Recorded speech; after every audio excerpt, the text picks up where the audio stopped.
Hello friends. और अगर आपने कल गोल्ड हैमर का पहला पार्ट सुना है तो आप समझ गए होंगे कि कहानी में आखिर हो क्या रहा है। लेकिन अगर आपने गलती से भी उस पहले के पार्ट को मिस कर दिया है तो चलिए आज पहले के पार्ट को फिर से फटाफट समराइज कर लेते हैं और उसके बाद शुरू करते हैं गोल्ड हैमर का सेकेंड पार्ट।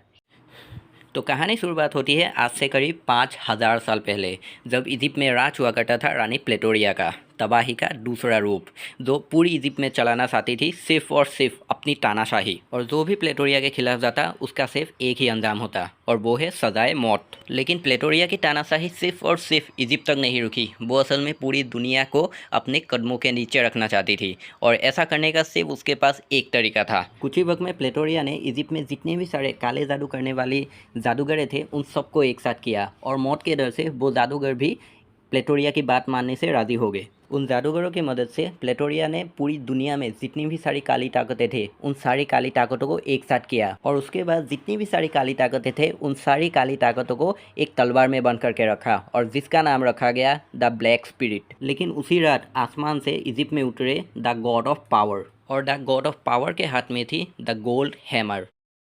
और उसके बाद प्लेटोरिया और ताकत के देवता के बीच में जो लड़ाई हुई उस लड़ाई में पूरी की पूरी प्लेटोरिया की सभ्यता बिल्कुल ही ख़त्म हो गई और साथ ही में तबाह हो गई प्लेटोरिया का द ब्लैक स्पिरिट। और उसी जंग में खो गया गोल्ड हैमर भी इजिप्ट के पिरामिडों के बीच में कहीं। लेकिन कहते हैं ना कि इतिहास को कभी कोई दफन नहीं रख सकता। कहा यह जाता है कि जब भी पहली बार कोई इंसान प्लेटोरिया जिस भी जगह पे दफन है उस जगह में पहली बार अपने कदम रखेगा तो उसी के साथ साथ जी उठेगी अंधेरे की रानी फिर से तबाही मचाने के लिए। तो गाइस पहला पार्ट यही तक था और उसके बाद शुरू करते हैं आज का सेकेंड पार्ट।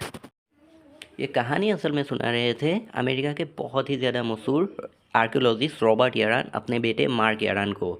दरअसल रॉबर्ट यारान पिछले 20 सालों से द गोल्ड हैमर की खोज कर रहे हैं और उनके पास काफ़ी ज़्यादा कुछ दस्तावेज भी हाथ लगे हैं। लेकिन वो कभी नहीं चाहते कि वो दस्तावेज किसी गलत हाथों में चले जाए। कि उसी वक्त घर के किचन से एक आवाज़ आती है, डिनर रेडी। और तभी वो लोग समझ जाते हैं कि रात के खाना खाने का वक्त हो गया है। और वो आवाज़ थी असल में रॉबर्ट यारान की वाइफ और मार्क यारान की माँ मेरी यारान की। रॉबर्ट और मार्क दोनों खाना खाने के लिए किचन में जाने ही वाले होते हैं कि उन्हें बाहर से एक बहुत ही ज़्यादा ज़ोर की आवाज़ सुनाई देती है। मार्क और रॉबर्ट दोनों दौड़ के बाहर चले जाते हैं और देखना चाहते थे कि आखिर बाहर हो क्या रहा है। रॉबर्ट और उसका 5 साल का बेटा मार्क बाहर जाके देखता है कि उनकी 2 लग्जरियस गाड़ियों में से एक गाड़ी जो उनके घर के सामने रखी हुई थी उसमें कोई आग लगा देता है।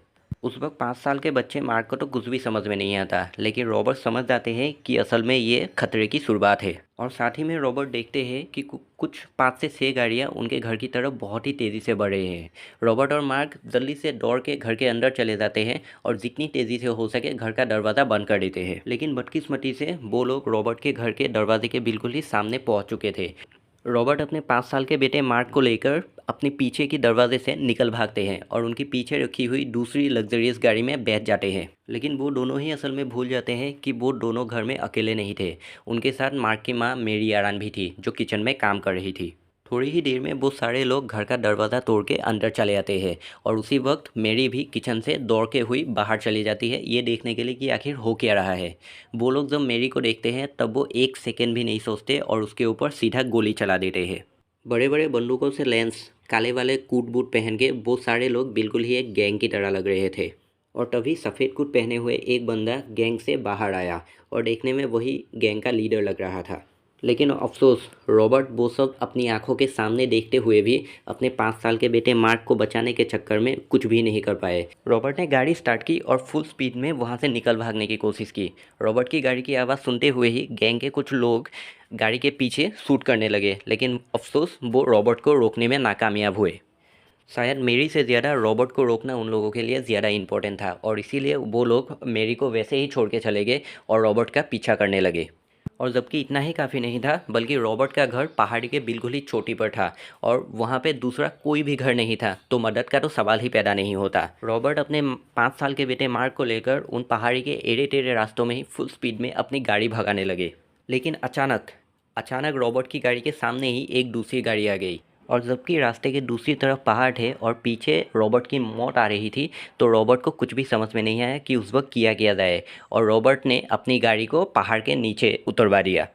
और इन्हीं सब चक्करों में मार्क गाड़ी से बाहर निकल गया और पहाड़ से फिसलते हुए मार्क का सर एक पत्थर से जा टकराया। लेकिन अफसोस, रॉबर्ट अपनी गाड़ी से बिल्कुल भी बाहर नहीं निकल पाए और वो गाड़ी के साथ ही बिल्कुल ही पहाड़ के नीचे जा टकराए और पहाड़ के नीचे जा टकराने से उनकी गाड़ी में आग लग गई। लेकिन खुशकिस्मती से उनका पीछा कर रहे लोगों ने मार्क को गाड़ी से बाहर उतरते हुए नहीं देखा। उन लोगों ने समझा कि रॉबर्ट के साथ साथ रॉबर्ट का 5 साल का बेटा मार्क भी दोनों एक साथ खत्म हो चुके हैं। लेकिन मार्क ने अपने पिता की मौत बिल्कुल ही अपनी आंखों से देखी। थोड़ी ही देर के बाद मार्क की आंखें अपने आप बंद होने लगी और थोड़ी देर के बाद मार्क बिल्कुल ही बेहोश हो गया।